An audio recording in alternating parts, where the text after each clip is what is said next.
Channel ವಾರ್ತೆಗಳ ಪ್ರಾಯೋಜಕರು Muliya Keshav Bhat and sons, Madikeri, Konikoppa, Puttur, Belthangady, Bengaluru.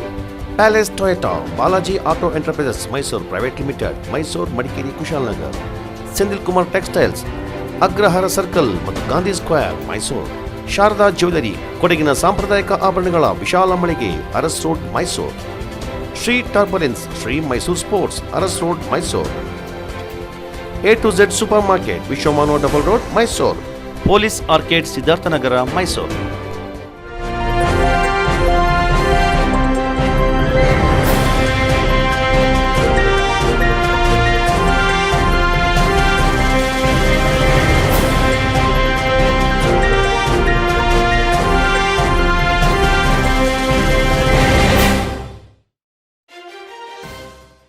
ಮಡಿಕೇರಿಯ ಗಾಂಧಿ ಮೈದಾನದಲ್ಲಿ ಫಲಾನುಭವಿಗಳ ಸಮಾವೇಶದಲ್ಲಿ ಪಾಲ್ಗೊಂಡು ಮಾತನಾಡಿದ ಮುಖ್ಯಮಂತ್ರಿ ಬಸವರಾಜ ಬೊಮ್ಮಾಯಿ, ಇಲ್ಲಿನ ಪ್ರಮುಖ ಬೆಳೆಯಾದಂತಹ ಕಾಫಿ ಮಾಡಿಕೊಡ್ತಾ ಇದ್ದಾರೆ.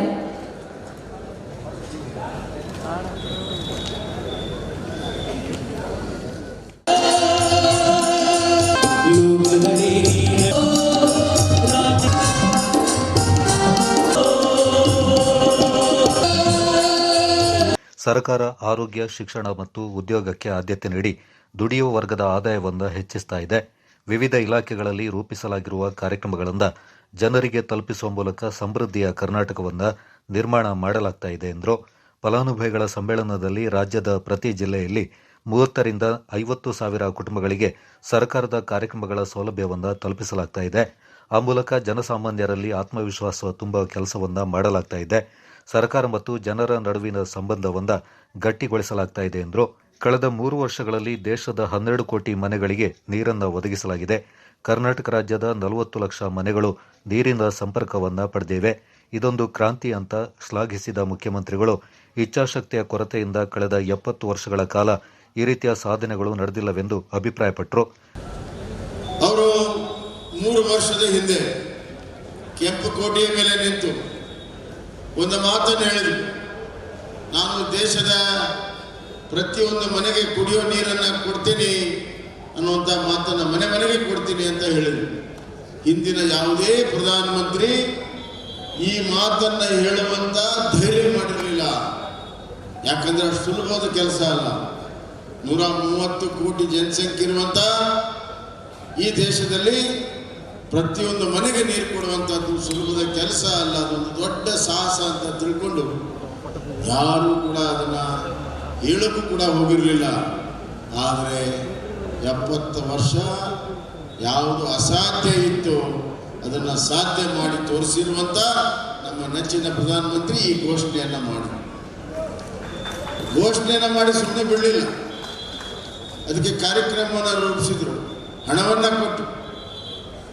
ಅದರ ಪರಿಣಾಮವಾಗಿ ಇವತ್ತು ಇಡೀ ದೇಶಾದ್ಯಂತ ಕೇವಲ 3 ವರ್ಷದಲ್ಲಿ 12 ಕೋಟಿ ಮನೆಗಳಿಗೆ ಕುಡಿಯೋ ನೀರು ಇವತ್ತು ಕೊಟ್ಟಿದ್ದೇವೆ. ಅಲ್ಲದೆ ಕರ್ನಾಟಕದಲ್ಲಿ 72 ವರ್ಷ ಕೇವಲ 25 ಲಕ್ಷ ಮನೆಗಳಿಗೆ ನೀರು, 72 ವರ್ಷ 25 ಲಕ್ಷ ಮನೆಗಳಿಗೆ ನೀರು. ಕಳೆದ 3 ವರ್ಷದಲ್ಲಿ 40 ಲಕ್ಷ ಮನೆಗಳಿಗೆ ಕುಡಿಯುವ ನೀರನ್ನು ಕೊಟ್ಟು ಕ್ರಾಂತಿಯನ್ನು ಮಾಡಿದ್ದೇವೆ. ಮೋದಿ ಅವರು ಸಾಧ್ಯವಿಲ್ಲದನ್ನು ಸಾಧ್ಯ ಮಾಡಿ ತೋರಿಸಿದ್ದಾರೆ. ಕಿಸಾನ್ ಸಮ್ಮಾನ್ ಯೋಜನೆ ಮೂಲಕ ದೇಶದ 53.43 ಲಕ್ಷ ರೈತರಿಗೆ 16,000 ಕೋಟಿ ಹಣವನ್ನು ಹಂಚಿಕೆ ಮಾಡಿದ್ದಾರೆ. ಸರ್ಕಾರ ಬಿಡುಗಡೆ ಮಾಡಿದ ಸಂಪೂರ್ಣ ಹಣ ಯಾವುದೇ ಮಧ್ಯವರ್ತಿಗಳ ಹಾವಳಿ ಇಲ್ಲದೆ ನೇರವಾಗಿ ಅರ್ಹ ಫಲಾನುಭವಿಗಳಿಗೆ ತಲುಪಿಸಲಾಗ್ತಾ ಇದೆ ಎಂದರು. ರೈತರ ಸಂಕಷ್ಟಗಳನ್ನು ಅರಿತಿರುವ ತಾನು ಅಧಿಕಾರಕ್ಕೆ ಬಂದ 24 ಗಂಟೆಗಳಲ್ಲಿ ರೈತ ವಿದ್ಯಾನಿಧಿ ಯೋಜನೆಯನ್ನ ಜಾರಿಗೆ ತಂದಿದ್ದೇನೆ. ರೈತರ ಮಕ್ಕಳು ವಿದ್ಯಾವಂತರಾಗಿ ಉತ್ತಮ ಆರೋಗ್ಯಕ್ಕೆ ಸೇರುವ ಮೂಲಕ ರೈತನ ಆದಾಯ ಹೆಚ್ಚಾಗಬೇಕು ಎನ್ನುವುದು ನಮ್ಮ ಉದ್ದೇಶವಾಗಿದೆ ಎಂದರು. ಹಲವಾರು ವರ್ಷ ಬಂದಿತ್ತು.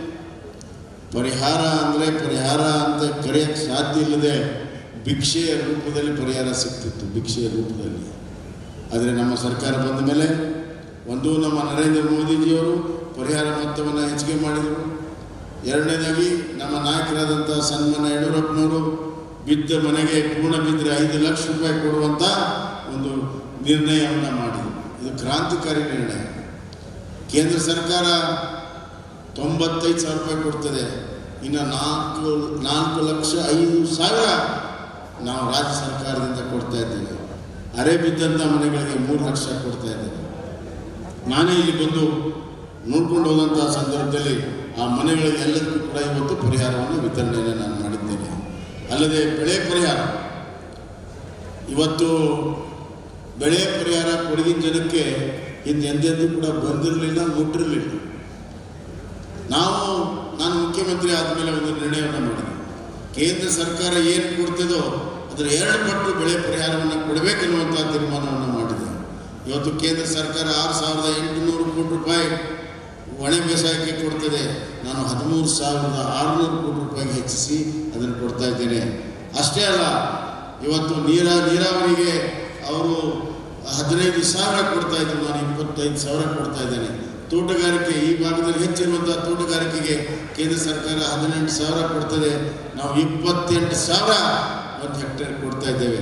ಹಿಂದಿನ ಸರ್ಕಾರ ಕೇಂದ್ರ ಸರ್ಕಾರ ರಾಜ್ಯಕ್ಕೆ 6,800 ಕೋಟಿ ಬೆಳೆ ಪರಿಹಾರ ನೀಡಿದ್ದು, ಇದಕ್ಕೆ ರಾಜ್ಯದ ಮೊತ್ತವನ್ನು ಸೇರಿಸಿ ಒಟ್ಟು 13,600 ಕೋಟಿ ರೂಪಾಯಿಗಳಿಂದ ಪರಿಹಾರವಾಗಿ ನೀಡ್ತಾ ಇದ್ದೇವೆ.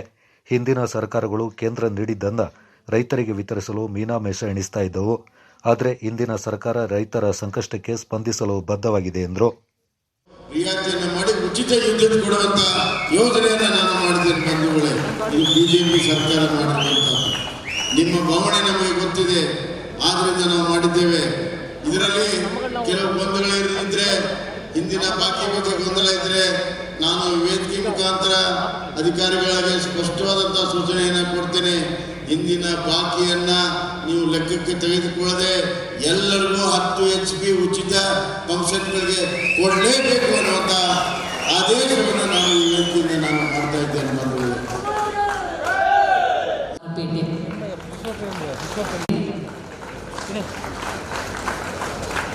ಉಚಿತವಾದಂಥ ಆರೋಗ್ಯ ಸಚೇತನ ಹಾಗೂ ಹಿರಿಯ ನಾಗರಿಕರ ಸಬಲೀಕರಣ ಇಲಾಖೆ ಕೊಡ್ತಾ ಇದ್ದಾರೆ.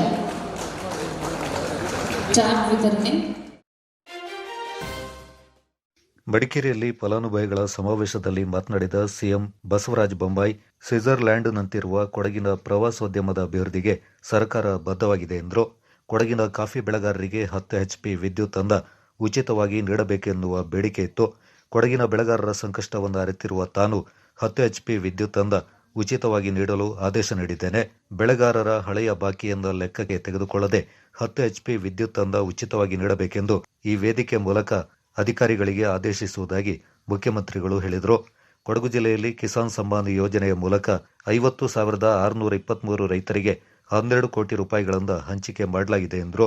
ಮಳೆಯಿಂದಾಗಿ ರಸ್ತೆಗಳು ಹದಗೆಟ್ಟಿರುವುದರಿಂದ ಕೊಡಗಿನ ಜಿಲ್ಲೆಗೆ 100 ಕೋಟಿ ರೂಪಾಯಿಗಳ ವಿಶೇಷ ಪ್ಯಾಕೇಜ್ ಅನ್ನು ಘೋಷಣೆ ಮಾಡಲಾಗಿದೆ. ಕೊಡವ ಜನಾಂಗದ ಅಭಿವೃದ್ಧಿಗಾಗಿ 10 ಕೋಟಿ ರೂಪಾಯಿಗಳಿಂದ ಬಿಡುಗಡೆ ಮಾಡಲಾಗಿದೆ. ಈ ಬಾರಿಯೂ 10 ಕೋಟಿ ರೂಪಾಯಿಗಳಿಂದ ಮೀಸಲಿಡುವುದಾಗಿ ಭರವಸೆ ನೀಡಿದರು. ನಾನು ಬಜೆಟ್ನಲ್ಲಿ ಮಂಡಿಸಿದ್ದೇನೆ ಒಂದು 100 ಕೋಟಿ. ಅದರ ಅರ್ಥ ನಿಮ್ಮ ರೆಗ್ಯುಲರ್ ಆಗಿ ಸಿಗೋ ಗ್ರಾಂಟ್ ಸಿಗ್ತದೆ. ಓವರ್ ಆ್ಯಂಡ್ ಅಬೌವ್ ರೆಗ್ಯುಲರ್ ಗ್ರಾಂಟ್ಗಿಂತ ಒಂದು 100 ಕೋಟಿ ರೂಪಾಯಿ ನಿಮಗೆ ಇವತ್ತು ವಿಶೇಷವಾಗಿರುವಂಥ ಪ್ಯಾಕೇಜನ್ನು ನಾನು ಇವತ್ತು ಅನೌನ್ಸ್ ಮಾಡಿದ್ದೇನೆ. ಅದೇ ರೀತಿ ಕೊಡಗು ಜನಾಂಗದ ಅಭಿವೃದ್ಧಿಗಾಗಿ 10 ಕೋಟಿ ರೂಪಾಯಿ ಕಳೆದ ವರ್ಷ ನಾನೀಗಾಗಲೇ ಅದನ್ನು ಬಿಡುಗಡೆ ಕೂಡ ಮಾಡಿದ್ದೇನೆ. ಈ ವರ್ಷವೂ ಕೂಡ ಅದಕ್ಕೆ 10 ಕೋಟಿ ರೂಪಾಯಿನ ನಾವು ಅದನ್ನು ಮುಂದುವರಿಸ್ತೇವೆ. ಅಷ್ಟೇ ಅಲ್ಲ, ಇವತ್ತು ಕೊಡಗು ಜನಾಂಗಕ್ಕೆ ಬೆಂಗಳೂರಿನಲ್ಲಿ 7 ಎಕರೆ ಜಮೀನನ್ನು ನಾನು ಮಂಜೂರಾತಿಯನ್ನು ಮಾಡಿದ್ದೇನೆ ರಿಯಾಯಿತಿ ದರದಲ್ಲಿ. 7 ಎಕರೆ.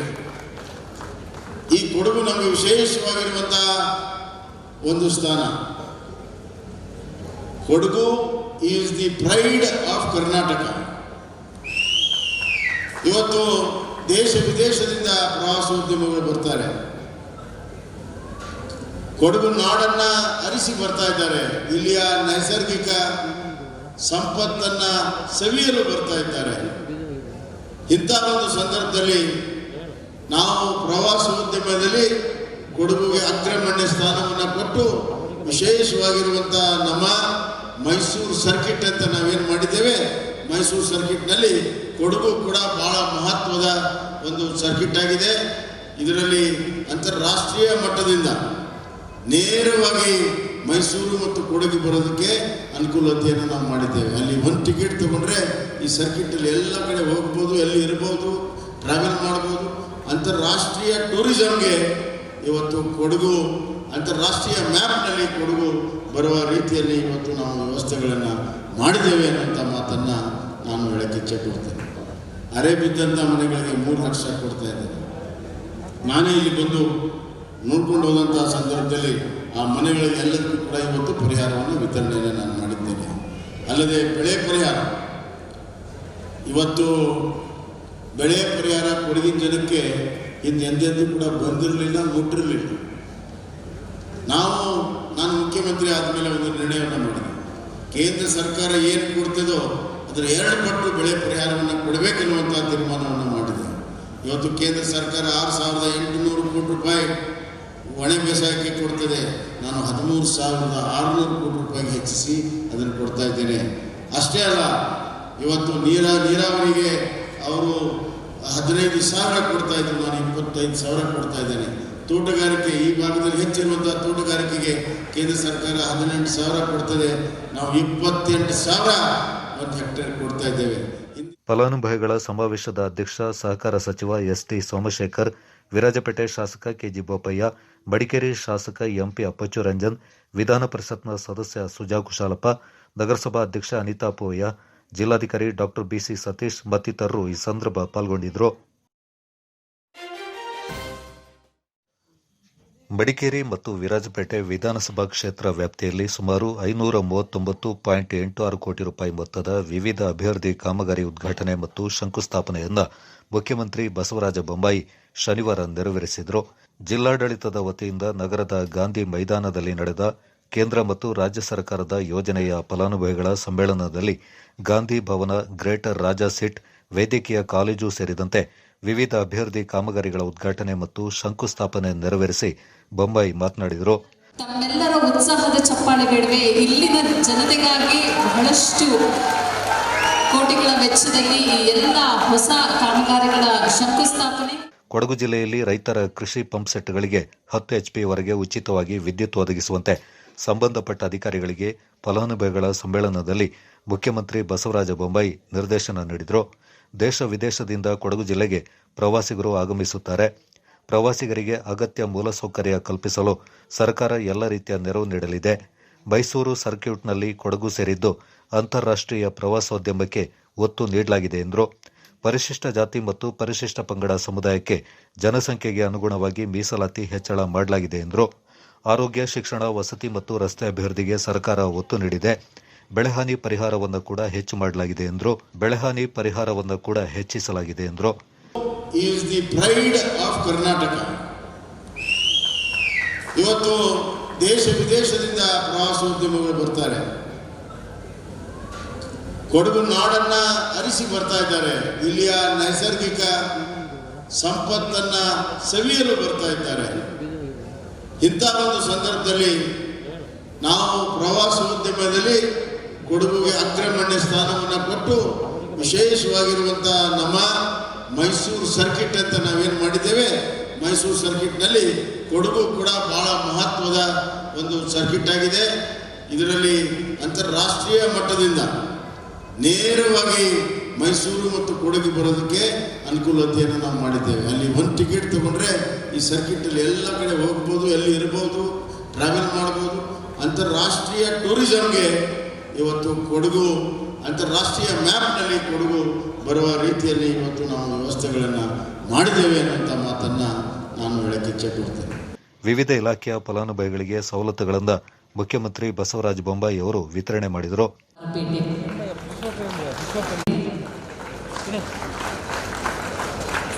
ಉಚಿತವಾದಂಥ ಆರೋಗ್ಯ ಸಚೇತನ ಹಾಗೂ ಹಿರಿಯ ನಾಗರಿಕರ ಸಬಲೀಕರಣ ಇಲಾಖೆ ಕೊಡ್ತಾ ಇದ್ದಾರೆ. ಟ್ಯಾಬ್ ವಿತರಣೆ.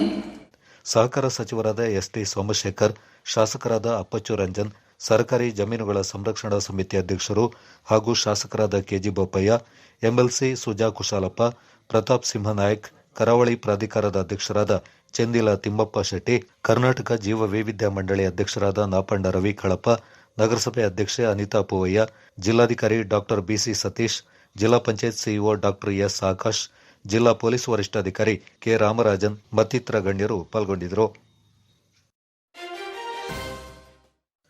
ಕೊಡವರ ನಾಡಿನಲ್ಲಿ ಶನಿವಾರ ಮತ್ತೆ ಹಾಕಿ ಹಬ್ಬದ ಸಂಭ್ರಮ ಮರುಕಳಿಸಿತು. ಅಪ್ಪಚಟ್ಟೋಳಂಡ ಕುಟುಂಬಸ್ಥರು ಸಾರಥ್ಯ ವಹಿಸಿದ್ದ 23ನೇ ಕೊಡವ ಕೌಟುಂಬಿಕ ಹಾಕಿ ಪಂದ್ಯಾಟಕ್ಕೆ ಇದೇ ಪ್ರಥಮ ಬಾರಿಗೆ ಇಲ್ಲಿನ ಚೆರಿಯ ಪರ್ಮುವಿನ ಜನರಲ್ ತಿಮ್ಮಯ್ಯ ಕ್ರೀಡಾಂಗಣದಲ್ಲಿ ಮುಖ್ಯಮಂತ್ರಿ ಬಸವರಾಜ ಬೊಮ್ಮಾಯಿ ಚಾಲನೆ ನೀಡಿದರು.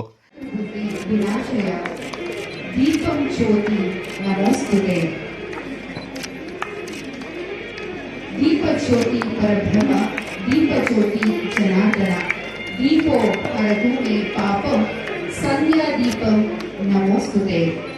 ಕೊಡವ ಸಾಂಪ್ರದಾಯಿಕ ಉಡುಗೆ ತೊಟ್ಟು ಕೊಡವ ಭಾಷೆಯಲ್ಲಿ ಮಾತು ಪ್ರಾರಂಭಿಸಿದ ಮುಖ್ಯಮಂತ್ರಿಗಳು ನಶಿಸಿ ಹೋಗುತ್ತಿರುವ ಕುಟುಂಬಗಳ ನಡುವಿನ ಸಂಬಂಧ ಮತ್ತೆ ಬೆಸೆಯಲು ಕುಟುಂಬಗಳ ನಡುವಿನ ಹಾಕಿ ಸಹಕಾರಿಯಾಗಿದೆ.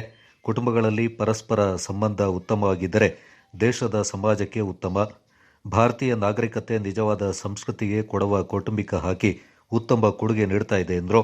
ಹಾಕಿ ಕ್ರೀಡೆಯ ಮೂಲಕ ಕೊಡವರು ತಮ್ಮಲ್ಲಿನ ಉತ್ತಮ ಕೌಟುಂಬಿಕ ಸಂಬಂಧಗಳಿಗೆ ಮಾದರಿಯಾಗಿದ್ದಾರೆ. ಶಾಸಕ ಬೋಪಯ್ಯ ಅವರು ಹಾಕಿ ಕ್ರೀಡೆಗೆ ಸೂಕ್ತ ಅನುದಾನ ತರುವಲ್ಲಿ ಶ್ರಮಪಟ್ಟಿದ್ದಾರೆ. ಕೌಟುಂಬಿಕ ಹಾಕಿ ಉತ್ಸವಕ್ಕೆ ಇದೇ ಮೊದಲ ಬಾರಿಗೆ ಸರ್ಕಾರ 1 ಕೋಟಿ ರೂಪಾಯಿ ಅನುದಾನ ನೀಡಿದೆ ಎಂದರು. ನಾಪಕ್ಲು ಜನರಲ್ ತಿಮ್ಮಯ್ಯ ಕ್ರೀಡಾಂಗಣಕ್ಕೆ ತನ್ನ ತಂದೆ ಬೊಮ್ಮಾಯಿ ಸಚಿವರಾಗಿದ್ದಾಗ ಅನುದಾನ ನೀಡಿದ್ರು. ಕೊಡವ ಅಭಿವೃದ್ಧಿ ನಿಗಮ ಸ್ಥಾಪನೆಗೆ ಕೂಡಲೇ ಆದೇಶ ಹೊರಡಿಸುತ್ತೇನೆ ಎಂದರು. ಕುಟುಂಬಗಳು ಅತ್ಯಂತ ಒಳ್ಳೆಯ ಸಂಬಂಧಗಳ ಇರುವಂತಹ ಒಂದು ಕುಟುಂಬಗಳು. They are very well knit families. ನಿಮ್ಮ ಸಂಸ್ಕೃತಿ, ನಿಮ್ಮ ಆಚಾರ ವಿಚಾರ ಎಲ್ಲರಿಗೂ ತೋರಿಸುವಂತದ್ದಾಗಿದೆ ಮತ್ತು ವಿಶೇಷವಾಗಿ ಉಳಿದಿರುವಂತದ್ದು ನಿಮ್ಮ ಡ್ರೆಸ್ನಿಂದ ಹಿಡಿದು ನಿಮ್ಮ ಆಹಾರದಿಂದ ಹಿಡಿದು ಎಲ್ಲವೂ ಕೂಡ ವಿಶೇಷವಾಗಿದೆ. ಹಾಕಿ ನಿಮ್ಮ ಅತ್ಯಂತ ಪ್ರಿಯವಾಗಿರುವಂತಹ ಒಂದು ಪಂದ್ಯ. ಇದನ್ನ ನಾವು ಕುಟುಂಬ ಸಮೇತವಾಗಿ ಮಾಡ್ತಿರುವಂತದ್ದು ಬಹಳ ವಿಶೇಷವಾಗಿದೆ. ಇದು ನಮ್ಮ ನಶಿಸಿ ಹೋಗುವಂತಹ ಕುಟುಂಬ ಸಂಬಂಧಗಳನ್ನ ಪುನರ್ ಸ್ಥಾಪನೆ ಮಾಡೋದಕ್ಕೆ ಅತ್ಯಂತ ಒಂದು ಮಾದರಿಯಾಗಿ ಇದನ್ನ ಸುಮಾರು 23 ವರ್ಷದಿಂದ ನಾವು ನಡೆಸ್ಕೊಂಡು ಬಂದಿದ್ದೀವಿ. ಆ ಪ್ರಾರಂಭ ಮಾಡಿದಂತ ಹಿರಿಯರಿಂದ ಹಿಡಿದು ಇವತ್ತೆಲ್ಲರಿಗೂ ಕೂಡ ನಾವು ಅಭಿನಂದನೆ. ಅನುದಾನವನ್ನ HRD ಮಿನಿಸ್ಟರ್ ಸ್ಪೋರ್ಟ್ಸ್ ಮಿನಿಸ್ಟರ್ ಇದ್ರು. ಈಗ ಕ್ರೀಡಾಂಗಣಕ್ಕೆ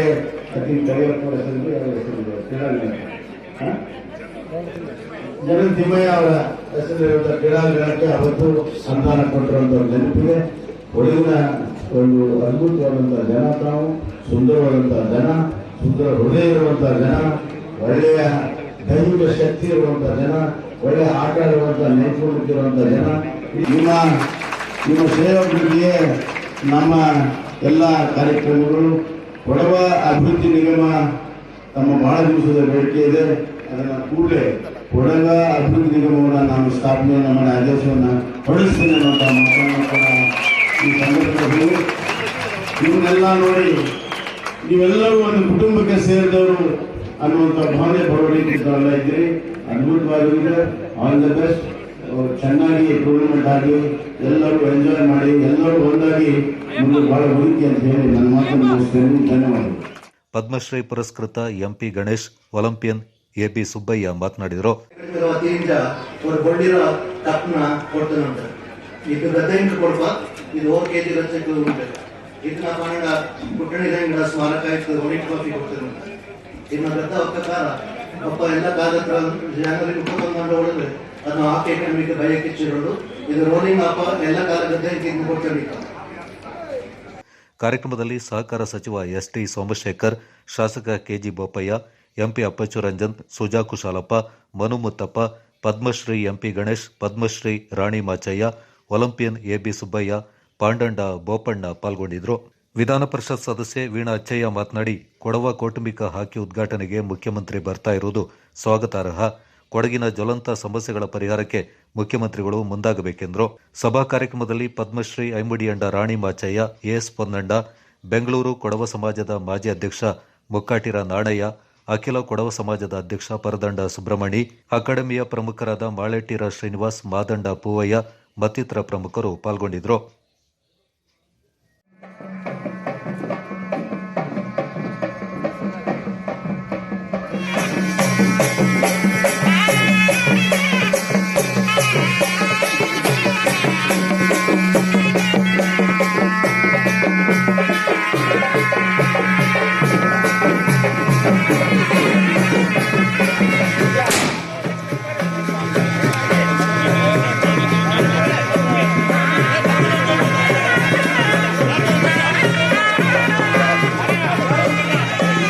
ನಮ್ಮ ಅಪ್ಪ ಚಕ್ರವಾಡ ಕಪ್ 2023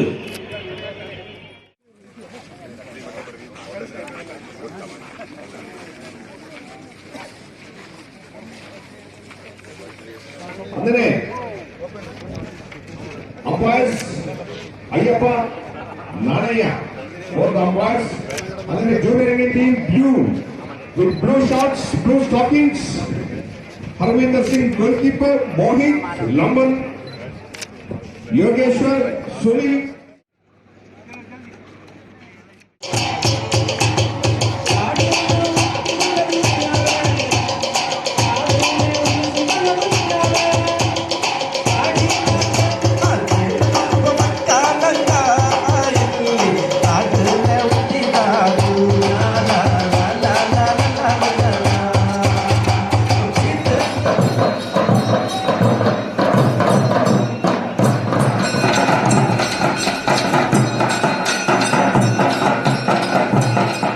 ಕುಟುಂಬಗಳಿಗೆ ಕೊಡುವ ಹಾಕಿ ಅಕಾಡೆಮಿಯ ವತಿಯಿಂದ 1 kg ತೂಕದ ಹೊಳ್ಳಿದ ರೋಲಿಂಗ್ ಕೋಟಿನಿಂದ ಕೊಡುತ್ತದೆ. Penalty corner in favour of Madikeri ನಗರಸಭೆಗೆ ಒಳಪಡುವ ಇಂದಿರಾನಗರದಲ್ಲಿ ನಗರಸಭೆಯಿಂದ ಮಂಜೂರಾದ ಕಾಮಗಾರಿಯನ್ನ ನಗರಸಭೆ ಸದಸ್ಯೆ ರದ್ದುಗೊಳಿಸಿ ಸಾರ್ವಜನಿಕರಿಗೆ ತೊಂದರೆಯಾಗಿದೆ. ಇದರಿಂದ ಇಂದಿರಾನಗರದ ಗ್ರಾಮಸ್ಥರು ಮುಂದಿನ ವಿಧಾನಸಭೆ ಚುನಾವಣೆಯನ್ನ ಬಹಿಷ್ಕಾರ ಮಾಡಲಿದ್ದಾರೆಂದು ಎಚ್ಚರಿಕೆ ನೀಡಿದ್ದಾರೆ.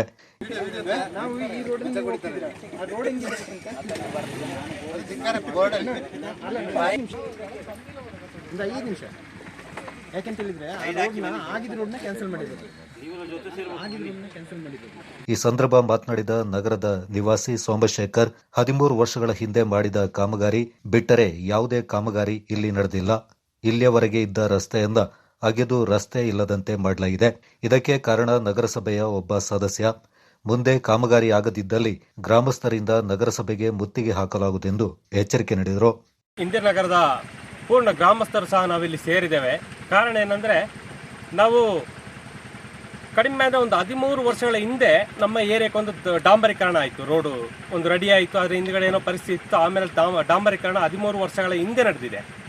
ಆದರೆ ಕ್ರಮೇಣ ಈ 13 ವರ್ಷ ಒಂದು ಡಾಂಬರೀಕರಣ ಮಾಡಿದ ಮೇಲೆ ಇವತ್ತು ಗಂಟ ಯಾವುದೇ ನಗರಸಭೆ ಆಗಲಿ ಅಲ್ಲ ನಮ್ಮ ಯಾವುದೇ ಸರ್ಕಾರಗಳಾಗಲಿ ಇಂದುವರೆಗೆ ನಮ್ಮ ಏರಿಯಾಕ್ಕೆ ಇಂದುವರೆಗೆ ತಿರುಗಿ ನೋಡಲೇ ಇಲ್ಲ.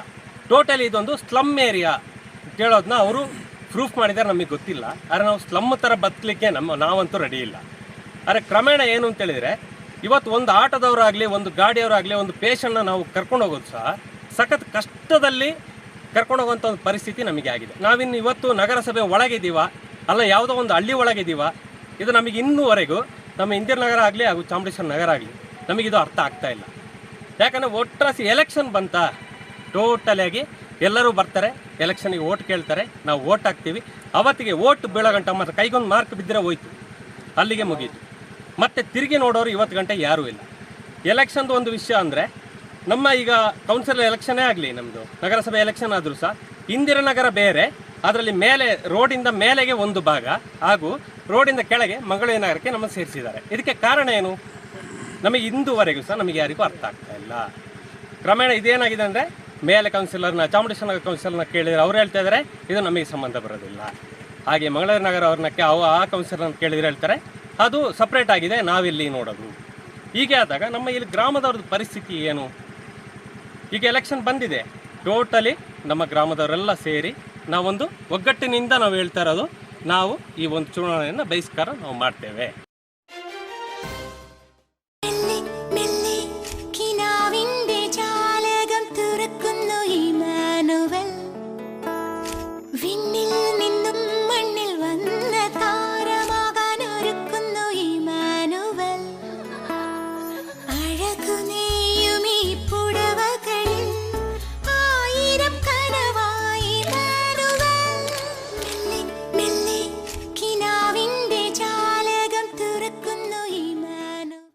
ರೇಷ್ಮೆಯ ಪ್ರೌಢಿಮೆ ಪ್ರಪಂಚಕ್ಕೆ ಪಸರಿಸಿದ ಇಮ್ಯಾನ್ಯುವಲ್ ಸಿಲ್ಕ್ಸ್ ನ ಅತ್ಯಂತ ನೂತನ ಶೋರೂಮ್ ಇದೀಗ ಇರಿಟಿಯಲ್ಲಿ. Immanuel silks, main road, Iritty.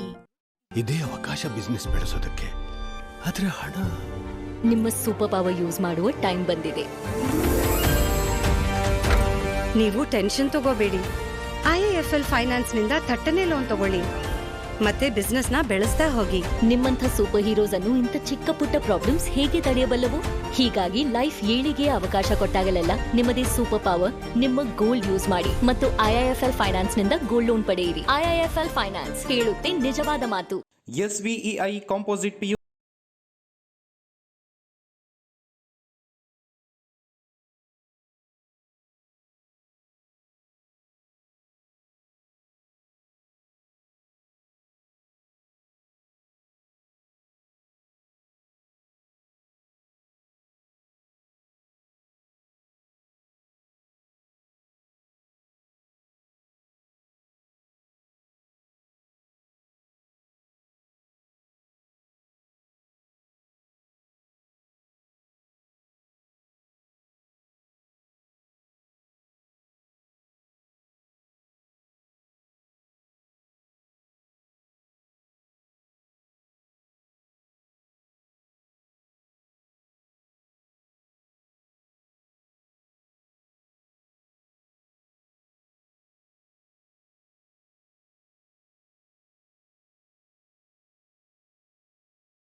Successful ಆಗಬೇಕು ಅಂತಂದ್ರೆ ನಾವು ಮಾಡೋ ಬಿಸ್ನೆಸ್ ಅಲ್ಲಿ ಸಕ್ಸಸ್ನ ಕಾಣಬೇಕು. ಬಿಸ್ನೆಸ್ ಇನ್ವೆಸ್ಟ್ಮೆಂಟ್ಗೆ ಹೊಸ ಲ್ಯಾಂಡ್ ಮಾರ್ಕ್ ರೋಹನ್ ಸಿಟಿ.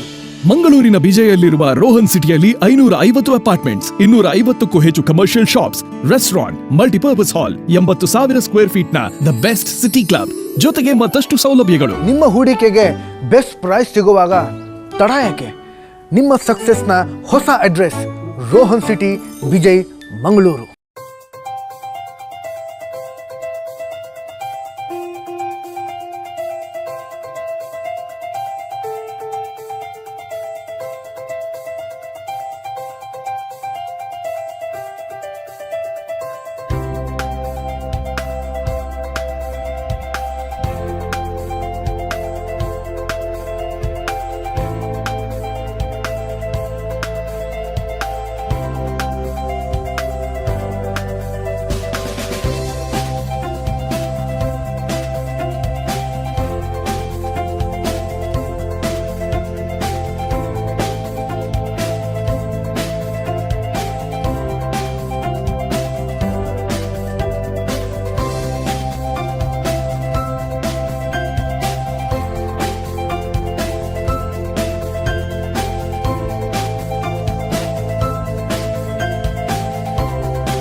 ಬಂಧ ಅನುರಾಗದ ಅನುಬಂಧ, ಏಳೇಳು ದಶಕಗಳ ಪ್ರೀತಿಯ Mulia Jewels, unique designs.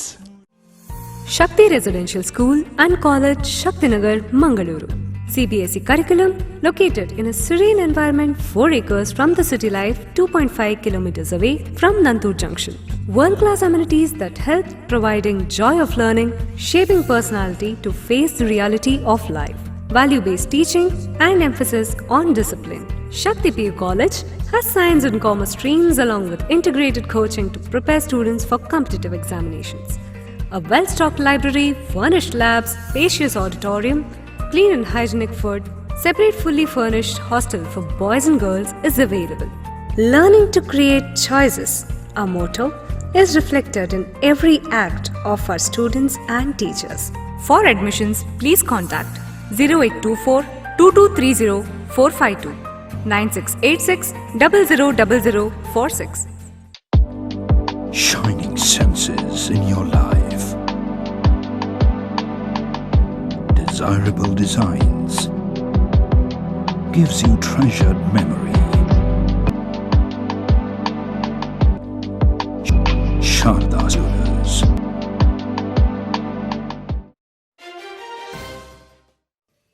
ಶನಿವಾರ ಕೊಡಗು ಜಿಲ್ಲೆಗೆ ಮುಖ್ಯಮಂತ್ರಿಗಳು ಆಗಮಿಸಿದ್ರು. ಮಡಿಕೇರಿಯ ಗಾಂಧಿ ಮೈದಾನದಲ್ಲಿ ಹಮ್ಮಿಕೊಳ್ಳಲಾಗಿದ್ದ ಕೇಂದ್ರ ಮತ್ತು ರಾಜ್ಯ ಸರ್ಕಾರದ ಫಲಾನುಭವಿಗಳ ಸಮಾವೇಶದಲ್ಲಿ ಪಾಲ್ಗೊಂಡ ಮುಖ್ಯಮಂತ್ರಿ ಬಸವರಾಜ ಬೊಮ್ಮಾಯಿ ಬಳಿಕ ನಾಪೋಕ್ಲುವಿನಲ್ಲಿ ಏರ್ಪಾಡಾಗಿದ್ದ ಅಪ್ಪಚ್ಚೆಟ್ಟೋಳಂಡ ಕುಟುಂಬದ ಕೊಡವ ಹಾಕಿ ಉತ್ಸವವನ್ನು ಉದ್ಘಾಟಿಸಿ ಬಳಿಕ ಬೆಂಗಳೂರಿಗೆ ತೆರಳಿದರು. ಈ ಹಿಂದೆ ಜಿಲ್ಲೆಗೆ ವಿವಿಧ ಸರ್ಕಾರದ ಅನೇಕ ಮುಖ್ಯಮಂತ್ರಿಗಳು ಭೇಟಿ ನೀಡಿದ್ದಾರೆ. ಅವರಿಗೆ ಅದ್ದೂರಿಯ ಸ್ವಾಗತವೂ ದೊರೆತಿದೆ. ಆದರೆ ಅವರೆಲ್ಲರಿಗೂ ಸಿಕ್ಕ ಅದ್ದೂರಿ ಸ್ವಾಗತದ ಮುಂದೆ ಈಗಿನ ಮುಖ್ಯಮಂತ್ರಿ ಬಸವರಾಜ ಬೊಮ್ಮಾಯಿ ಅವರಿಗೆ ದೊರೆತ ಸ್ವಾಗತ ನೀರಸವಾಗಿದ್ದುದು ಕಂಡುಬಂತು. ಮುಖ್ಯಮಂತ್ರಿ ಭೇಟಿ ಹಿನ್ನೆಲೆ ಜಿಲ್ಲಾಡಳಿತ ನಗರದಲ್ಲಿ ವಾಹನ ಸಂಚಾರಕ್ಕಾಗಿ ಕೆಲವು ಮಾರ್ಗಗಳಿಂದ ಬದಲಾವಣೆ ಮಾಡಿತ್ತು. ಅದರಂತೆ ಬೆಳಿಗ್ಗೆ 7 ಗಂಟೆಯಿಂದ ರಾಜಾಸೀಟ್ ರಸ್ತೆಯಲ್ಲಿ ವಾಹನ ಸಂಚಾರಕ್ಕೆ ನಿರ್ಬಂಧ ಹೇರಲಾಗಿದ್ದು, ಈ ರಸ್ತೆ ಸೇರಿದಂತೆ ನಗರದ ಇತರ ರಸ್ತೆಗಳಲ್ಲೂ ವಾಹನಗಳು ವಿರಳವಾಗಿದ್ದವು. ಮಧ್ಯಾಹ್ನ 12 ಗಂಟೆಗೆ ಆಗಮಿಸಬೇಕಿದ್ದ ಮುಖ್ಯಮಂತ್ರಿಗಳು ಸುಮಾರು 2.5 ಗಂಟೆ ತಡವಾಗಿ ಕಾರ್ಯಕ್ರಮಕ್ಕೆ ಆಗಮಿಸಿದ್ರು. ಇದರಿಂದಾಗಿ ದೂರದಿಂದ ಬಂದಿದ್ದ ಫಲಾನುಭವಿಗಳು ಕಾದು ಕಾದು ಸುಸ್ತಾಗಿ ಒಬ್ಬೊಬ್ಬರಾಗಿಯೇ ಎದ್ದು ಹೋಗ್ತಾ ಇದ್ದುದು ಕಂಡುಬಂತು. ನಿರೂಪಣೆಯ ಜವಾಬ್ದಾರಿ ಹೊತ್ತಿದ್ದ ಮಹಿಳಾ ನಿರೂಪಕರು ಯಾರೂ ಎದ್ದು ಹೋಗದಂತೆ ಮತ್ತು ನೀರು ಕುಡಿಯಲು ಎದ್ದು ಹೋದವರು ಮರಳಿ ತಮ್ಮ ಆಸನದಲ್ಲಿ ಕುಳಿತುಕೊಳ್ಳುವಂತೆ ಹಾಗೂ ಇನ್ನು 10 ನಿಮಿಷದಲ್ಲಿ ಕಾರ್ಯಕ್ರಮ ಪ್ರಾರಂಭವಾಗುವುದಾಗಿ ಫಲಾನುಭವಿಗಳನ್ನ ಮತ್ತು ನೆರೆದಿದ್ದವರನ್ನ ಸಮಾಧಾನ ಪಡಿಸ್ತಾ ಇದ್ರು.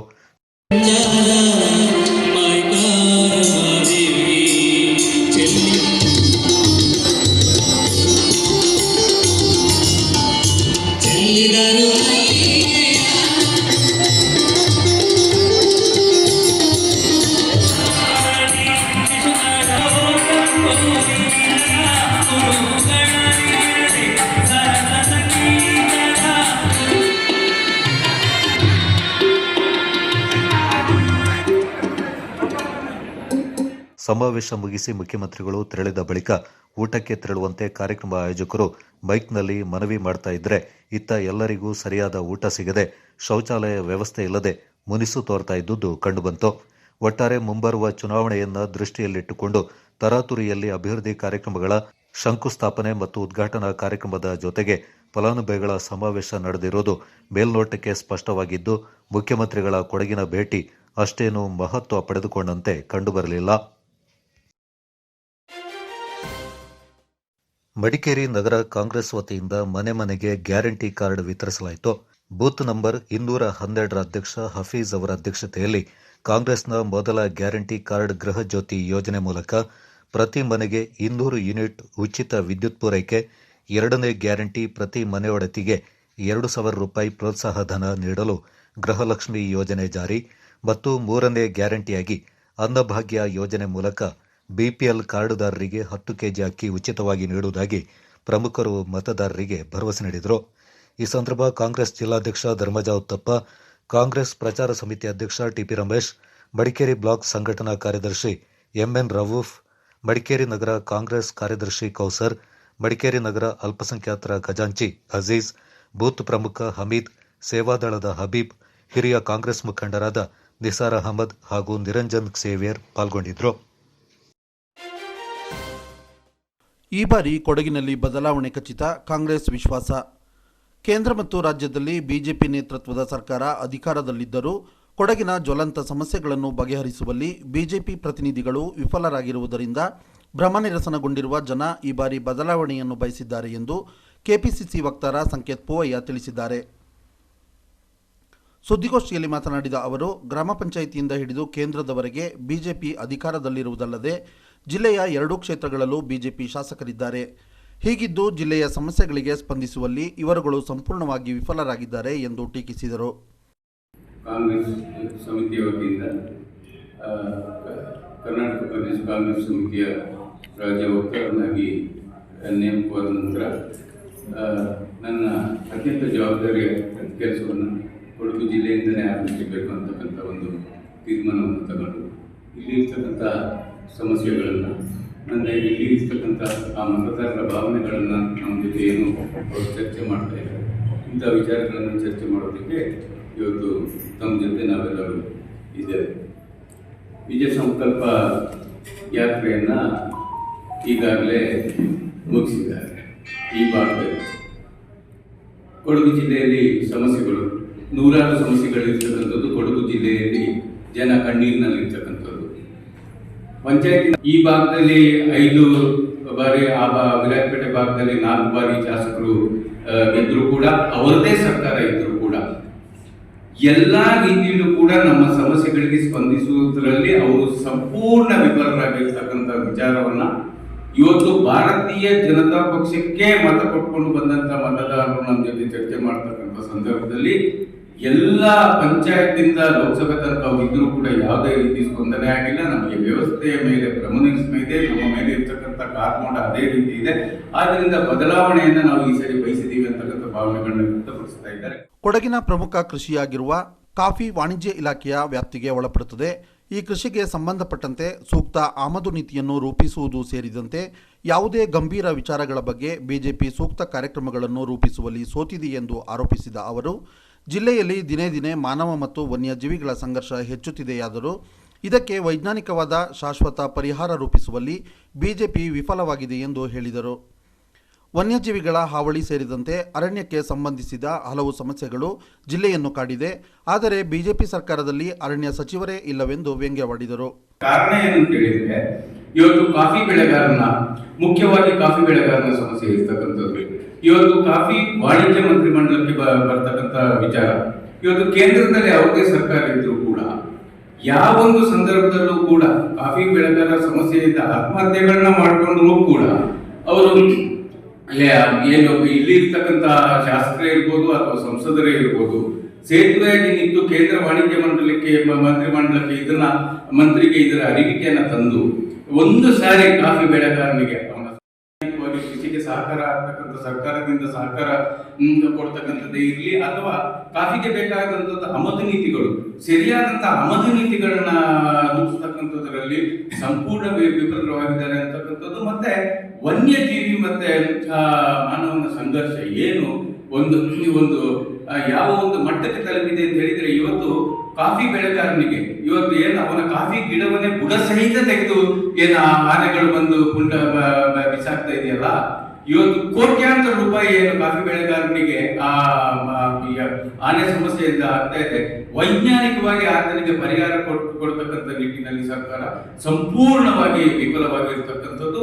ಮತ್ತೆ ಇಲ್ಲಿ ಏನು ಕಾರ್ಯಾಚರಣೆ ಮಾಡ್ತಕ್ಕಂಥದ್ದು ಕೂಡ, ಕಂದಕಗಳನ್ನ ನಿರ್ಮಾಣ ಮಾಡ್ತಕ್ಕಂಥ ವಿಚಾರನೆ ಇರಲಿ ಅಥವಾ ಭೌಗೋಳಿಕವಾಗಿ ಕಷ್ಟವಾಗ್ತಕ್ಕಂಥ ಪ್ರದೇಶದಲ್ಲಿ ವಿದ್ಯುತ್ ಶಕ್ತಿ ಅಳವಡಿಸ್ತಕ್ಕಂಥ ಬೇಲಿಗಳನ್ನ ಹಾಕೋದಿರಲಿ, ರೈಲ್ವೆ ಹಳಿ ಬೇಲಿಗಳನ್ನ ಹಾಕುವಂಥದ್ದಿರಲಿ, ಅದರಲ್ಲಿ ಪ್ರಾಮಾಣಿಕವಾಗಿ ಅದರಲ್ಲಿ ಕೆಲಸ ಮಾಡ್ತಕ್ಕಂಥ ವಿಚಾರದಲ್ಲಿ ಸಂಪೂರ್ಣ ವಿಫಲವಾಗಿರ್ತಕ್ಕಂಥ. ಇತ್ತೀಚೆಗೆ ಹುಲಿದಾಳಿಯಿಂದ ಇಬ್ಬರು ಬಲಿಯಾಗಿದ್ದಾರೆ. ಕನಿಷ್ಠ ಸಂತ್ರಸ್ತ ಕುಟುಂಬಗಳನ್ನು ಭೇಟಿಯಾಗುವ ಕಾಳಜಿಯನ್ನು ಕೂಡ ಜಿಲ್ಲೆಯ ಉಸ್ತುವಾರಿ ಸಚಿವರು ಹಾಗೂ ಸಂಸದರು ತೋರಲಿಲ್ಲ ಎಂದು ಟೀಕಿಸಿದರು. ದಾಳಿಯಲ್ಲಿ 2 ಜೀವಗಳನ್ನ ನಾವು ಈಗ ಒಂದು ಕುಟುಂಬದ 2 ಜೀವವನ್ನ ನಾವು ಕಳ್ಕೊಂಡ್ರು ಕೂಡ ಯಾವುದೇ ರೀತಿಯಲ್ಲೂ ಕೂಡ ಸರ್ಕಾರ ಸ್ಪಂದನೆ ಮಾಡ್ತಾ ಇರ್ತಕ್ಕಂಥ ವಿಚಾರ. ಯಾಕೆ ಮಾತನ್ನ ಹೇಳ್ತೀನಿ ಅಂತಂದ್ರೆ, ನೋಡಿ ಇಲ್ಲಿ ಅರಣ್ಯ ಮಂತ್ರಿನೇ ಇಲ್ಲ. ಇಷ್ಟು ದೊಡ್ಡ ಸಮಸ್ಯೆ ಆದ್ರೂ ಕೂಡ ಬೆಳೆಗಾರರು ಇದರಿಂದ ಆತ್ಮಹತ್ಯೆ ಮಾಡ್ಕೊಳ್ತಾ ಇದ್ದಾರೆ. ಇವತ್ತು ಅಮೂಲ್ಯ ಜೀವಗಳನ್ನ ಕಳ್ಕೊಂಡಿದ್ದೇವೆ. 100 ಜನ ಅರಣ್ಯ ಪ್ರದೇಶ ಸುತ್ತಮುತ್ತ ಇರ್ತಕ್ಕಂಥವ್ರು ಅವರೇನು ಅರಣ್ಯಕ್ಕೆ ಏನು ಮರ ಕದಿಯೋದಕ್ಕೂ ಬೇಟೆಯಾಡೋದಕ್ಕೂ ಹೋಗಿದ್ದಲ್ಲ, ದಾಖಲೆ ಇರ್ತಕ್ಕಂಥ ಭೂಮಿಗಳಲ್ಲಿ ಕೆಲಸ ಮಾಡತಕ್ಕಂಥ ಸಂದರ್ಭದಲ್ಲಿ ಅವರ ಮೇಲೆ ದಾಳಿ ಆದಂತ ಸಂದರ್ಭದಲ್ಲಿ ಶಾಶ್ವತ ಅಂಗವೈಕಲ್ಯದಲ್ಲಿ ಇರ್ತಕ್ಕಂಥವ್ರಿಗೆ ಒಂದು ರೂಪಾಯಿ ಅವರಿಗೆ ಪರಿಹಾರ ಕೂಡ ಸಿಗ್ತಾ ಇಲ್ಲ ಅಂತ ಹೇಳ್ತಕ್ಕಂಥದ್ದು. ಅರಣ್ಯ ಮಂತ್ರಿ ನೇಮಕ ಮಾಡಲಿಲ್ಲ. ಮತ್ತೆ ಕೊಡಗು ಜಿಲ್ಲೆಯಲ್ಲಿ ಅತ್ಯಂತ ಹಿರಿಯರಲ್ವ ಇವರು, ಭಾರತೀಯ ಜನತಾ ಪಕ್ಷದಲ್ಲಿ 5 ಸಾರಿ 4 ಸಾರಿ ಗೆದ್ದಿದ್ದಾರಲ್ವಾ, ಅವರೆಲ್ಲ ಮಂತ್ರಿ ಮಾಡ್ತಾ ಇಲ್ಲ. ಜಿಲ್ಲಾ ಉಸ್ತುವಾರಿ ಮಂತ್ರಿ ಏನು ಸೇತುವೆಯಾಗಿ ಕೆಲಸ ಮಾಡಬೇಕು, ಜಿಲ್ಲಾ ಉಸ್ತುವಾರಿ ಮಂತ್ರಿ ಬಂದು ಇಲ್ಲಿ ಕೆಲಸ ಮಾಡ್ತಾ ಇಲ್ಲ. ಒಂದು ಬಾರಿ ಭೇಟಿ ಮಾಡಿದಾರಾ? ಈ 2 ಸಾವುಗಳಾಯ್ತಲ್ಲ, ಅಮೂಲ್ಯ ಜೀವಗಳನ್ನ ಅವರ ಅಮಾಯಕರನ್ನ ನಾವು ಕಳ್ಕೊಂಡಿವೆ ಅಲ್ಲ, ಒಂದು ಬಾರಿ ಬಂದು ಭೇಟಿ ಮಾಡ್ತಾರ? ಸಂಕಷ್ಟದಲ್ಲಿ ಇರ್ತಕ್ಕಂಥ ಕಾಫಿ ಬೆಳೆಗಾರರ ಆತ್ಮಹತ್ಯೆ ಮಾಡ್ಕೊಂಡಿದಾರಲ್ಲ, ಒಂದು ಬಾರಿ ಬಂದವರು ಅವರನ್ನ ಭೇಟಿ ಮಾಡ್ತಾರ? ಅಥವಾ ಅವರ ಕೆಲಸ ಏನು ಸರ್ಕಾರಕ್ಕೂ ಸೇತುವೆಗೆ ಇಲ್ಲಿ ಮಂತ್ರಿಗಳೇ ಇಲ್ಲ. ಅಂದ್ರೆ ಮಂತ್ರಿಗಳಿಲ್ಲ ಅಂತ ಹೇಳಿದ್ರೆ ಸಂಪುಟದಲ್ಲಿ ಕೊಡಗು ಜಿಲ್ಲೆಯ ವಿಚಾರ ಚರ್ಚೆನೇ ಆಗೋದಿಲ್ಲ ಅಂತ ಆಯ್ತಲ್ಲ. ಸೊ ಅದರಿಂದ ಎಲ್ಲೋ ಒಂದು ಕಡೆ 2 ಜೀವವನ್ನ ಕಳ್ಕೊಂಡಾಗ ವಿರಾಜಪೇಟೆ ಶಾಸಕರೇ ಹೇಳ್ತಾರೆ ಹುಲಿ ದಾಳಿ ಆಗಿದೆ, ನಾವು ಗುಂಡು ಯಾರೋ ಹೊಡಿತೀನಿ ಅಂತ ಹೇಳ್ತಾರೆ. ನೋಡಿ, ಇದೆಲ್ಲ ಸದನದಲ್ಲಿ ಮಾತನಾಡ್ತಕ್ಕಂಥ ಮಾತಲ್ಲ, ವೈಜ್ಞಾನಿಕವಾಗಿ ಕಾರ್ಯಾಚರಣೆ ಮಾಡ್ತಕ್ಕಂಥದ್ದು, ಅದನ್ನ ತಡೆಗಟ್ಟತಕ್ಕಂಥದ್ದು, ಪರಿಹಾರ ಕೊಡ್ತಕ್ಕಂಥ ಕೆಲಸವ ಆಗ್ಬೇಕೆ ಹೊರತು ಅರಣ್ಯ ಮಂತ್ರಿ ಇಲ್ಲದೆ ಇರೋದ್ರಿಂದ ಇನ್ಯಾರೋ ಒಬ್ರು ಮಂತ್ರಿ ಉತ್ತರ ಕೊಡ್ತಾರೆ, ಆಯ್ತು ನಾವು ಕಾರ್ಯಾಚರಣೆ ಮಾಡ್ತೀವಿ ಅಂತ ಹೇಳ್ತಕ್ಕಂಥದ್ದು ನಮ್ಮ ಗಾಯದ ಮೇಲೆ ಬರೆ ಹೇಳ್ಕೊಂಡಂತ ಒಂದು ವಿಚಾರ.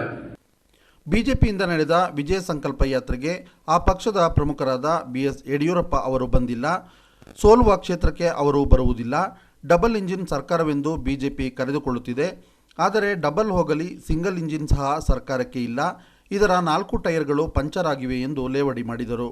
ವಿಜಯ ಸಂಕಲ್ಪ ಯಾತ್ರೆ ಮಾಡ್ಕೊಂಡು ಬಂದ್ರಲ್ಲ, ಯಡಿಯೂರಪ್ಪನವ್ರು ಮಾತ್ರ ಬರೋದಿಲ್ಲ ಕೊಡಗಿಗೆ. ಯಾಕೆ? ಯಡಿಯೂರಪ್ಪನವರೇನು ವಿದೇಶ ಪ್ರವಾಸದಲ್ಲಿದ್ರ? ಯಡಿಯೂರಪ್ಪನವರು ಅಲ್ಲೇ ಇದ್ರು. ಅವ್ರು ಯಾಕೆ ಬರ್ತಾ ಇಲ್ಲ ಅಂತ ಹೇಳಿದ್ರೆ, ಇವತ್ತು ಜನ ಭ್ರಮ ನಿರಸನದಲ್ಲಿದ್ದಾರೆ, ಜನ ಕಣ್ಣೀರಿನಲ್ಲಿದ್ದಾರೆ ಕೊಡಗಿನಲ್ಲಿ.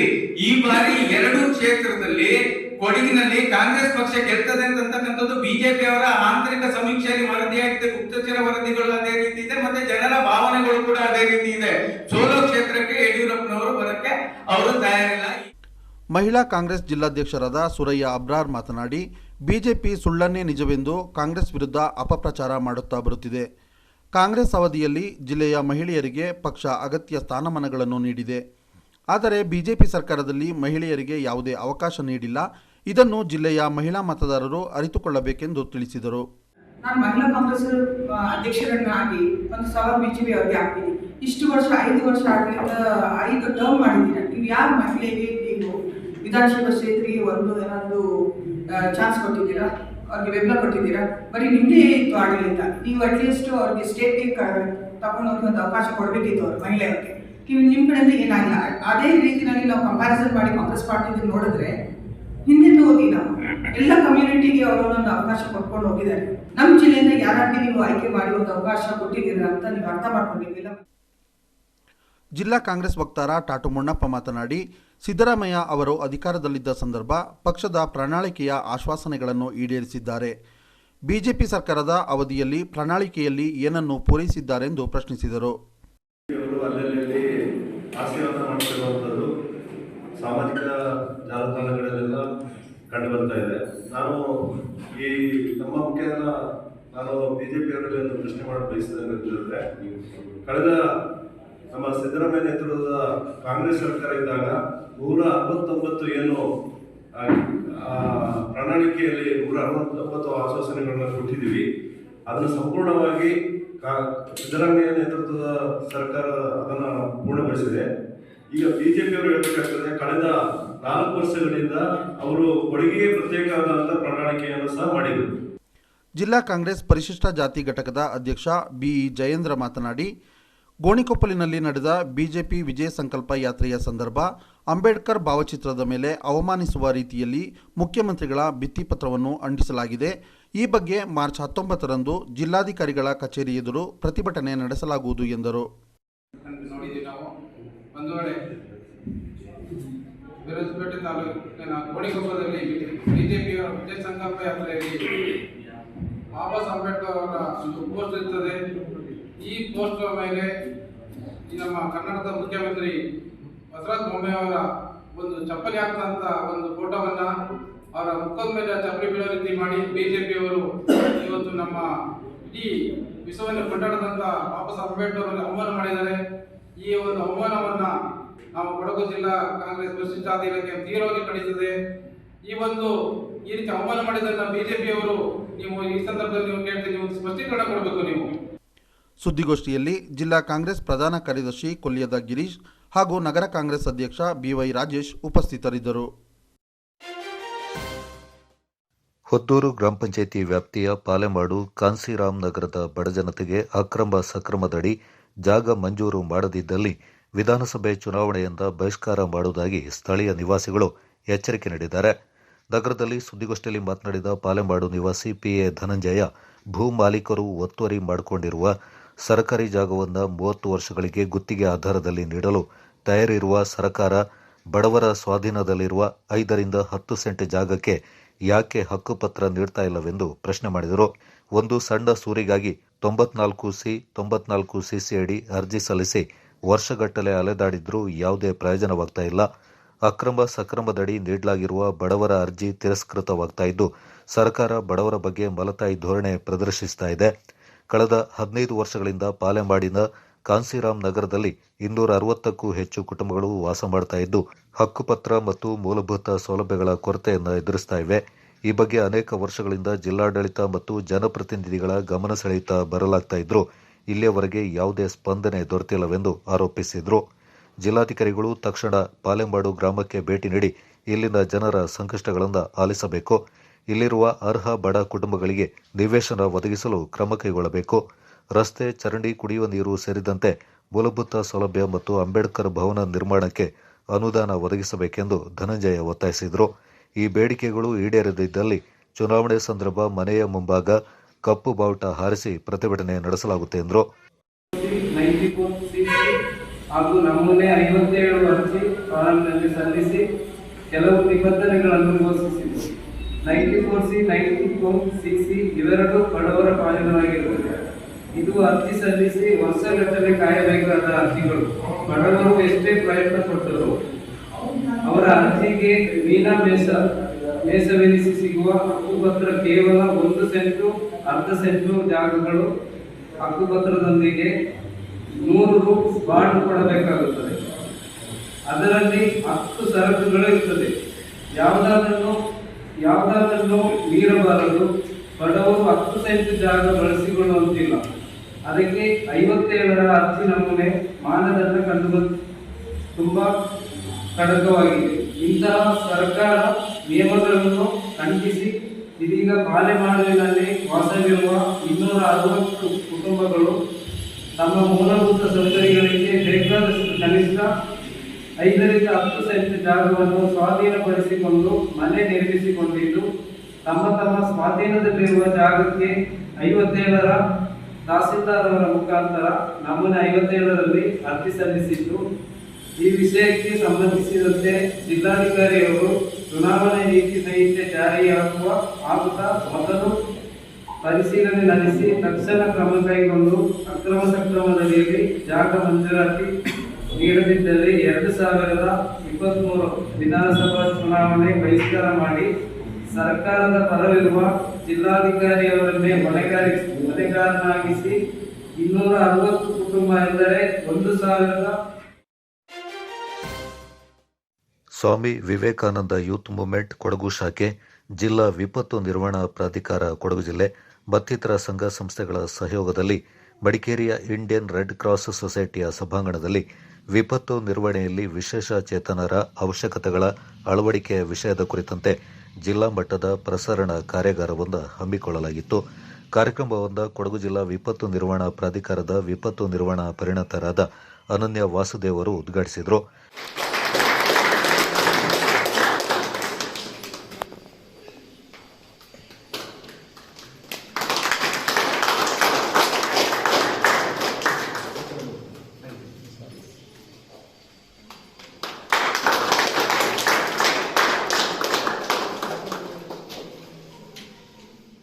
ಬಳಿಕ ಮಾತನಾಡಿದವರು 2018ರಲ್ಲಿ ಕೊಡಗು ಜಿಲ್ಲೆಯಲ್ಲಿ ಸಂಭವಿಸಿದ ವಿಪತ್ತು ಮತ್ತು ಪ್ರವಾಹದ ಅನುಭವಗಳ ಕುರಿತಾದ ಮಾಹಿತಿಯನ್ನು ಹಂಚಿಕೊಂಡರು. 2018 ಆಗಸ್ಟ್ ತಿಂಗಳಲ್ಲಿ ಕೊಡಗು ಜಿಲ್ಲೆಯಲ್ಲಿ ಸಂಭವಿಸಿದ ಪ್ರವಾಹದ ಅನುಭವಗಳ ಕುರಿತಾಗಿ ಹಾಗೂ ವಿಪತ್ತು ನಿರ್ವಹಣೆ ಯೋಜನೆಗೆ ನಿಯೋಜನೆಗೊಂಡಿದ್ದ NDRF ತಂಡಗಳ ಕಾರ್ಯವೈಖರಿಯ ಕುರಿತಾಗಿ ಸಂಕ್ಷಿಪ್ತ ಮಾಹಿತಿಯನ್ನು ಹಂಚಿಕೊಂಡರು. ಜಿಲ್ಲಾ ಮಟ್ಟದ ಅಧಿಕಾರಿಯನ್ನು ನೋಡಲ್ ಆಫೀಸರ್ ಆಗಿ ಅಪಾಯಿಂಟ್ ಮಾಡಿದ್ವಿ. ಅವರು PDO, ವಿಲೇಜ್ ಅಕೌಂಟೆಂಟ್ ಮತ್ತೆ ರೆವಿನ್ಯೂ ಇನ್ಸ್ಪೆಕ್ಟರ್ ಜೊತೆ ಸೇರ್ಕೊಂಡು ಅದೇ local police inspector, fire station officer, health department ಇವರ ಜೊತೆ ಒಂದು ಬ್ರಿಡ್ಜ್ ಆಗಿ ಕೆಲಸ ಮಾಡಿಕೊಂಡು ಅವರು ಒಟ್ಟಾರೆ ಒಂದು ವಿಪತ್ತು ನಿರ್ವಹಣೆಯಲ್ಲಿ ಕೈ ಜೋಡಿಸ್ತಾ ಇರ್ತಾರೆ. ನೆಕ್ಸ್ಟ್ ರಿಲೀಫ್ ಕ್ಯಾಂಪ್ ಅಂತ ಮಾಡ್ಕೋತೀವಿ. ಸಾಮಾನ್ಯವಾಗಿ ನಾವು ನಮ್ಮ ದೇಶದಲ್ಲಿ ರಿಲೀಫ್ ಕ್ಯಾಂಪ್ಸ್ ಅನ್ನು ನಾವು ಮಾಡ್ತಾ ಇರೋದು ಅಂತ ಹೇಳಿದ್ರೆ ಸ್ಕೂಲ್ ಬಿಲ್ಡಿಂಗ್ಸ್, ಹೈಸ್ಕೂಲ್ ಬಿಲ್ಡಿಂಗ್ಗಳಿಂದ ಅಥವಾ ಇವಾಗ ಕಳೆದ ವರ್ಷದಿಂದ ನಮ್ಮ ರೆಡ್ ಕ್ರಾಸ್ ಸೊಸೈಟಿ ಬಿಲ್ಡಿಂಗ್ಸ್ ಸಿಕ್ಕಿದೆ ಅಥವಾ ದೊಡ್ಡ ಹಾಲ್ ಯಾವ್ದಾದ್ರು ಇತ್ತು ಅಂತಂದ್ರೆ ಅದನ್ನ ನಾವು ರಿಲೀಫ್ ಕ್ಯಾಂಪ್ಸ್ ಅಂತ ಮೊದಲೇ ಗುರುತಿಸ್ಕೊಂಡು ಅದರಲ್ಲಿ ಎಲ್ಲ ವ್ಯವಸ್ಥೆಗಳಿದಾವ, ಲೈಟ್ ಇದೆಯಾ, ನೀರಿದೆಯಾ, ಬಕೆಟ್ ಇದೆಯಾ, ಮಗ್ಗಿದೆಯಾ, ಈಗ ಈ ಒಂದು ಮೈನ್ಯೂಟ್ ಸಣ್ಣ ಪುಟ್ಟ ಡೀಟೇಲ್ಸ್ ಕೂಡ ಲೆಕ್ಕ ತಗೊಂಡು ಯಾವ್ದಿದ್ದಾದ್ರೂ ರಿಪ್ಲೇಸ್ ಮಾಡಿ ಏನಾದ್ರು ರಿಪೇರಿ ವರ್ಕ್ ಆಗಬೇಕು ಅಂದ್ರೆ ರಿಪೇರಿ ಮಾಡಿಸ್ಕೊಂಡು ಸನ್ನದ್ಧರಾಗಿರ್ತೀವಿ. ಈಗ ರಿಲೀಫ್ ಅಲ್ಲಿ ಏನಾಗುತ್ತೆ ಅಂತ ಹೇಳಿದ್ರೆ ವಿಶೇಷ ಚೇತನರಿಗೆ ಏನ್ ಬೇಕು ಅನ್ನೋದು ನಮ್ಗೆ ಗೊತ್ತಿಲ್ಲ. ಫ್ರಾಂಕ್ಲಿ ಸ್ಪೀಕಿಂಗ್, ನಿಮಗೆ ಕೆಲವೊಂದು ಸ್ಪೆಷಲೈಸ್ಡ್ ಎಕ್ವಿಪ್ಮೆಂಟ್ಸ್ ಇರಬಹುದು, ನಿಮಗೆ ಇರಬಹುದು.